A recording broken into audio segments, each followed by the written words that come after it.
آزادانہ طور پر پورے کر سکیں. لیکن یہ جو اس طرح کی جو چیزیں ہیں، ان چیزوں نے ہمیں بڑا ہی ایک شرمندگی کی ریزن بنا دیا ہے. وہ اس طرح سے ہے کہ ہمارے ملک کی بدنامی ہے.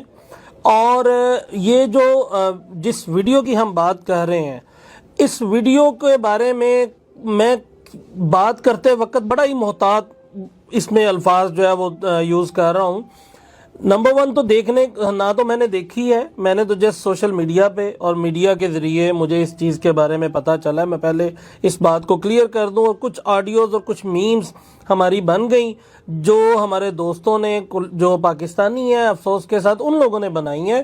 اور سوائے اس کے کہ میں افسوس کروں، مجھے اس پہ کوئی الفاظ نہیں مل رہے. دیکھیں، ہم جو اس ٹاپک پہ بات کر رہے ہیں، اس بات کرنے کا مقصد صرف اور صرف یہ ہے کہ ہم لوگوں کو یہ بتا سکیں کہ میڈیا یا سوشل میڈیا، اس کا پرپس جو ہے وہ لوگوں کی اصلاح کرنا ہے، نہ کہ ہم ایک مزاح ہر چیز میں ڈھونڈیں.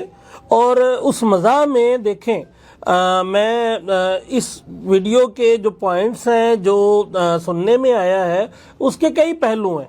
اس میں یہ بھی ہے کہ اگر کسی کی آپ شادی اس کی